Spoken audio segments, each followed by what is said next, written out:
Ketemu kembali dalam video pembelajaran berikutnya, masih tentang gejala gelombang, karakteristik gelombang. Dan kali ini kita akan mempelajari tentang interferensi. Interferensi itu adalah salah satu gejala gelombang. Let's go. Nah, kita sekarang akan belajar tentang interferensi. Oke. Nah, untuk memahami tentang interferensi, kita pahami dulu apa yang dimaksud dengan superposisi. Superposisi itu adalah dua gelombang yang saat lewat di sebuah titik yang sama akan saling mempengaruhi, sehingga simpangan dari titik tersebut merupakan gabungan, ya. Jadi gabungan simpangan kedua gelombang. Jadi misalnya di titik ini kemudian ada gelombang lewat dari kiri, ada gelombang yang pas waktu yang bersamaan lewat dari kanan, bertemu di sini, maka simpangan dari total gelombang di sini itu adalah gabungan dari simpangan oleh masing-masing gelombang tersebut. Nah, terjadi superposisi di sana. Nah, atau seperti ini ya. Jadi ada gelombang yang berwarna merah dan berwarna biru, kemudian bertemu menghasilkan gelombang yang berwarna hitam. Dan itu berarti mengalami superposisi. Nah, bagaimana dengan interferensi? Nah, interferensi itu syarat terjadinya adalah frekuensi sama atau koheren. Jadi dua gelombang itu kalau bertemu sebuah titik, lalu kebetulan gelombangnya itu frekuensinya sama, atau biasa istilah lain koheren. Koheren itu identik, gitu ya. Identik, amplitudenya juga bisa dibilang sama atau hampir sama. Maka akan terjadi interferensi. Nah, interferensi itu ada dua kemungkinan, yaitu interferensi konstruktif saling membangun, di mana di sini animasi ada dua bukit ya, dua bukit dari kiri dari kanan bertemu di satu titik, dan karena ini frekuensinya sama, amplitudenya sama, maka ini akan terjadi interferensi yang saling menguatkan. Jadi simpangannya menjadi lebih dua kalinya gitu ya. Oke. Nah, sama juga dengan ini sama ya. Ya, lebih kelihatan lagi, lebih jelas gitu. Nah, atau demikian juga dengan misalnya kalau lembah dan lembah ketemu di satu titik, maka simpangan di titik itu akan lebih kuat lagi, ya, saling menggabungkan. Jadi ini namanya interferensi konstruktif. Nah, ada lagi satu, yaitu interferensi destruktif, ya, saling merusak, saling menghilangkan. Nah, ini karena frekuensinya sama, amplitudenya sama, jadi kalau ketemu itu menjadi hilang, gelombangnya menjadi hilang, menjadi rata. Nah, di situ karena mereka bergerak terus, satu bergerak ke kanan, satu bergerak ke kiri, ya mereka setelah lewat, ya balik lagi ke bentuk semula, begitu. Jadi hanya ketika bertemu, saat itu mereka saling menghilangkan. Ini terjadi interferensi destruktif. Ya, sama seperti itu. Oke. Nah, dipertegas kembali bahwa interferensi konstruktif itu kalau bukit ketemu bukit, itu hasilnya menjadi di sini di gambar ini ada bukitnya itu X, dari kiri dan dari kanan sama-sama simpangannya X, ketika ketemu menjadi dua kalinya karena tinggal dijumlah. Ya, tapi kan setelah lewat kembali, yang merah yang tadinya di kanan itu sudah pindah ke kiri, ya bergerak terus ke sana, ya dia balik lagi ke bentuk semula. Begitu, demikian juga dengan yang warna hitam. Jadi mereka tidak saling tidak saling mengubah bentuk ya, tapi ketika bertemu di satu titik maka itu saling membangun ya, makanya disebut interferensi konstruktif. Nah, demikian juga dengan interferensi destruktif. Jadi kalau bukit ketemu lembah, ini karena frekuensinya sama, jadi ya ketika bertemu di satu titik itu benar-benar hilang gitu ya. Nah, tapi ketika sudah lewat begitu ya, gelombangnya udah yang merah itu udah bergerak jauh ke kiri, maka dia tetap aja terbentuk lembah seperti ini, seperti aslinya. Demikian juga dengan yang berwarna hitam atau biru ya, akan bergerak ke kanan seperti itu. Ya, jadi hanya ketika bertemu di sini mereka saling menghilangkan. Nah, ini disebut dengan interferensi destruktif. Ya, secara kalau misalnya bentuk gelombang yang lebih utuh, kalau tadi ini kan cuma pulsa namanya ya, cuma satu bukit atau satu lembah. kalau ada banyak gelombang di sini, maka kalau misalnya seperti gambar ini ya, jadi atas dengan tengah ini frekuensinya sama, amplitudenya sama, maka hasilnya akan terjadi interferensi konstruktif menjadi lebih tinggi. Jadi penting itu ya. Jadi ini lebih pendek sebenarnya, lebih pendek ini dibandingkan dengan hasil penggabungannya, tentu hal yang wajar ya, gitu. Nah, sehingga nanti kalau misalnya kita menggambar hasil gabungan, maka harus diketahui bahwa pasti amplitudenya lebih besar. Nah, untuk yang bagian kanan ini tentu karena ini pas ini lembah ketemu dengan bukit di sini ya, ya itu akan saling menghilangkan menjadi nol. Demikian juga dengan di sini bukit ketemu lembah ya, cuma bolak-balik aja ya, bukit ketemu lembah atau lembah ketemu bukit ya, semuanya akan menghasilkan angka nol atau saling meniadakan. Namanya destructive interference. Baik, nah ada dua sumber gelombang koheren. Oh, kita coba lihat dulu gambarnya ya. Nah, di sini ada dua sumber gelombang koheren, itu memang syarat supaya terjadi interferensi. Nah, cara agar koheren itu gimana caranya? Nah, jadi kalau kamu ketemu gambar seperti ini kan ada muka gelombang nih, bentuknya sebenarnya mau bentuknya datar, mau bentuknya lingkaran nggak masalah begitu ya. Nah, lalu di sini ada dua celah begitu. Kita udah belajar dari sebelumnya tentang prinsip Huygens bahwa titik-titik ini bisa menjadi sumber gelombang yang baru gitu. Sehingga kita yakin sekarang bahwa dua titik ini pasti sumber gelombang yang koheren. Kenapa? Karena sebenarnya dia berasal dari sumber gelombang yang satu, yang sama gitu ya. Nah, jadi kalau ada gambar seperti itu sebenarnya yang kita ngomongin interferensi itu sebenarnya mulai dari sumber ini, ada sumber satu, sumber dua gitu. Nah, lalu muka gelombangnya ini tergambar seperti ini ya. Kemudian nanti kalau misalnya nyampe di lahir di sini ya, kalau itu gelombang cahaya maka akan terbentuk seperti gambar di sini. Di sini ada kayak gelap terang gitu ya. Nah, itu tentang interferensi gitu ya. Atau kalau misalnya ini foto asli ya dari sebuah percobaan yang menggunakan cahaya atau mungkin laser ini ya, maka terjadi interferensi seperti ini. Jadi di sini ada terang, lalu diantaranya itu ada kayak tidak ada cahaya di situ. Nah, itu namanya gelap, gitu ya, terang lagi dan seterusnya. Nah, kita akan pelajari lebih jauh lagi ya. Nah, di sini bagaimana menjelaskan kenapa bisa terjadi terang, lalu diantaranya ada gelap, terang dan gelap. Kita coba perhatikan ya. Di sini ada coba ya.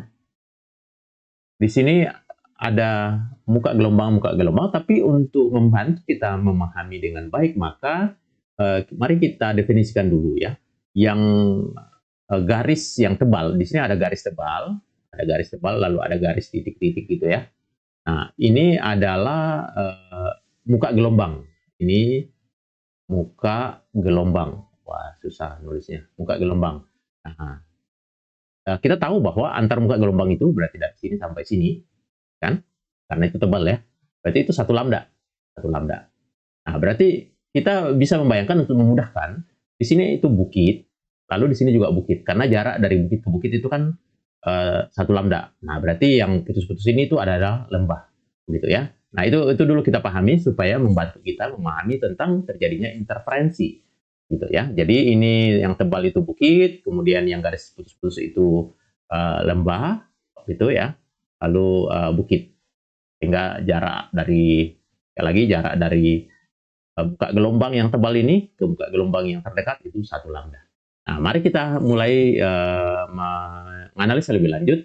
Di sini ada tulisan constructive interference, artinya interferensi konstruktif. Maksudnya apa? Sepanjang garis ini ada 3 garis yang dikasih tahu, itu sebenarnya terjadi interferensi konstruktif di mana aja, di sepanjang titik di sepanjang garis itu. Contoh, kita ambil yang di sini aja dulu, ya. Di sini, ini kalau kita perhatikan sumber muka gelombang ini yang berwarna biru itu dari sumber gelombang 1, lalu di bawah ini kita sebut saja sumber gelombang 2. Oke, itu bertemu dengan muka gelombang Ya ingat tadi muka gelombang itu yang tebal ya. Dari sumber gelombang 2 yang berwarna merah. Nah, kalau bukit ketemu bukit, kan tadi kita udah kasih definisi ya, yang muka gelombang itu kita bayangkan aja bukit. Nah, gitu ya. Bukit ketemu bukit, tentu dia akan menjadi lebih tinggi lagi bukitnya. Jadi terjadi interferensi maksimum di sini. Nah, makanya ditulis interferensi konstruktif interferensi atau interferensi maksimum ya bahasa lainnya. Nah, coba kita ambil yang di sini. Nah, di sini. Nah, di sini kalian perhatikan ini garis putus-putus semua ya. Tadi kita udah lihat garis putus-putus itu adalah lembah, lembah, lembah, gitu ya, lembah gelombang ya. Oh gini. Kalau yang tebal itu bukit begini. Oke. Nah, berarti di sini lembah ketemu lembah. Nah, kalau lembah ketemu lembah, ya hasilnya lembah lebih dalam lagi. Ya itu tetap namanya interferensi maksimum. Ya kan? Cuma lebih dalam lagi. Nah, jadi kita mau lihat dimanapun, misalnya di sini balik lagi. Ini bukit ketemu bukit, ini lembah ketemu lembah, ini bukit ketemu bukit, dan seterusnya. Jadi sepanjang garis ini, kita akan selalu mendapatkan konstruktif interference. Sama dengan yang ada di sini nih. Coba lihat ya. Ini lembah ketemu lembah, bukit ketemu bukit, lembah ketemu lembah, bukit ketemu bukit. Sama dengan di sini, lembah ketemu.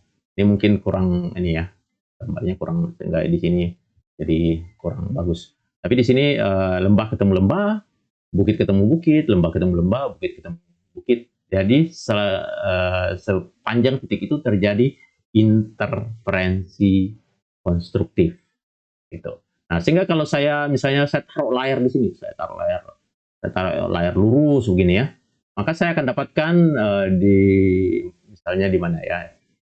Aduh, ini saya nggak lurus ya, nggak lurus sama sekali. Sorry, mungkin kurang ini ya. Tapi saya mau mengatakan di sini nanti interferensi maksimum, lalu nanti berikutnya interferensi maksimum. Nah, di sini nanti interferensi minimum.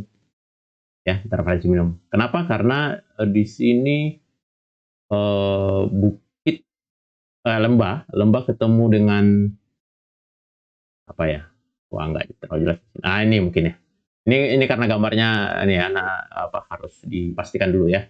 Nah, di sini bukit ketemu lembah. Di sini interferensi minimum ya. Lalu nanti balik lagi ke sini interferensi maksimum. Jadi akan gantian seperti yang ada di sini. Oke. Nah, akan sama terjadi untuk interferensi konstruktif, apa destruktif. Nah, di sini coba kita perhatikan ya. Garisnya udah pindah.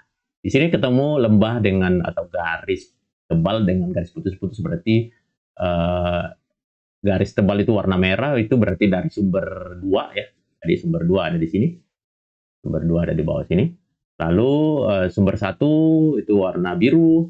Berarti ketemunya di sini lembah dan bukit ketemu, berarti interferensi minimum. Pindah ke sini, terjadi lagi hal yang sama. Garis tebal dengan garis putus-putus ketemu, berarti garis tebal itu bukit, garis putus itu lembah, maka akan terjadi interferensi minimum. Ya, itu akan terjadi hal yang sama kalau kita telusuri terus. Sehingga, mungkin ini sedikit animasi ya untuk memperlihatkan. Nah, di sini ada layar. Nah, nanti kalau ketemu di sini, ini akan terjadi gelap terang, gelap terang. Nah, mungkin ini animasi yang perlu tunjukkan di mana letak interferensi maksimum dan minimum. Di sini kayak ada garis gitu ya, agak gimana gitu ya, agak ada garis gitu. Sebenarnya garis itu tidak ada istilahnya datar aja gitu. Sementara yang di sebelahnya itu ada kayak gelap terang itu adalah bayangkan bukit lembah gitu. Jadi bukit lembah berjalan ke sana kan itu gelombang ya. Kita coba lihat lebih jauh ya. Kita sudah belajar tadi bahwa lembah ditambah bukit itu saling meniadakan ya, seperti gambar ini. Bukit ketemu lembah, lembah ketemu bukit. Atau lembah dan lembah atau bukit dengan bukit akan bertemu seperti gambar ini. Nah, dengan demikian kita coba lihat bahwa garis putus-putus ini itu interferensi maksimum atau interferensi konstruktif gitu ya. Selalu bukit atau lembah gantian. Gitu. Tetapi sama juga dengan di sini macam banyak ya. Tapi kalau misalnya kita perhatikan yang garis ini, itu sebenarnya adalah selalu gantian lembah ketemu bukit atau bukit ketemu lembah. Jadi akan selalu datar.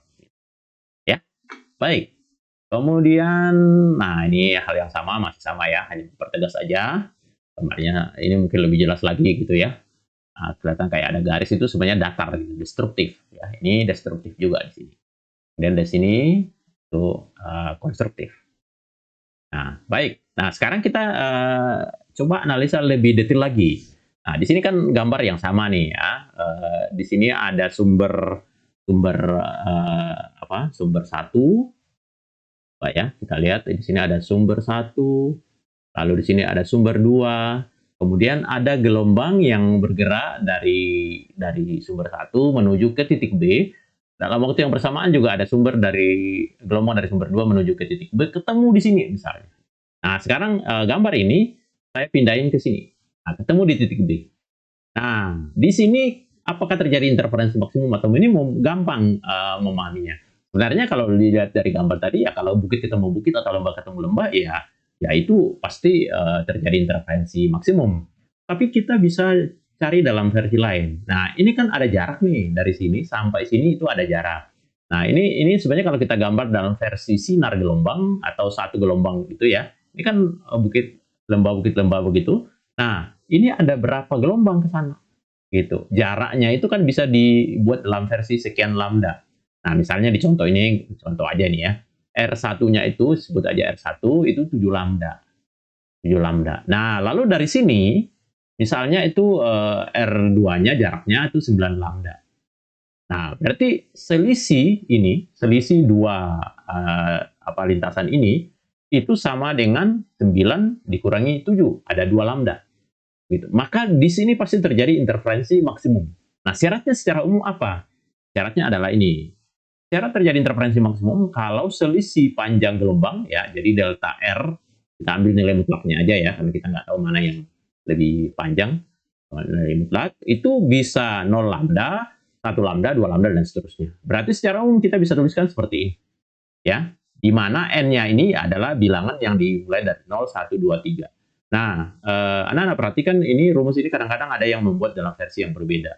Tapi kalau kamu memahami mau versi yang berbeda pun tetap bisa dipahami dengan baik, ya. Jadi dimengerti dulu. Kenapa delta R-nya N lambda? Karena memang panjang gelombangnya itu terjadi interferensi maksimum kalau selisih panjang lintasan itu adalah 0, 1, 2, 3, dan seterusnya sebagai kelipatan dari panjang gelombang ini. Nah, lambdanya siapa? Ya tentu karena ini koheren, berarti kan frekuensinya sama. Kalau frekuensinya sama ya lambdanya juga pasti sama gitu ya. Oke, nah, sekarang syarat terjadi interferensi minimum. Terjadi interferensi minimum kita tahunya bahwa kalau di situ ketemu bukit dan lembah atau dibalik lembah dengan bukit, ya, akan selalu terjadi interferensi minimum. Nah, itu terjadi manakala selisihnya itu 0,5 lambda, 1,5 lambda. Pokoknya ada setengahnya lah gitu. Ya. Ada setengahnya. Gitu. Maka secara umum kita bisa tuliskan delta R itu adalah N ditambah 0,5 lambda. Di mana N-nya itu mulai dari 0. Kalau misalnya N-nya 0 ya berarti ketemu ini. Nah, sekali lagi ada buku lain atau mungkin pengajar lain yang bisa memberikan rumus yang berbeda. Tapi mau rumus yang manapun, yang penting kamu pahami ini pasti bisa ngerti ya. Baik, kita lanjut. Demikian. Semoga bermanfaat untuk kalian. Terima kasih.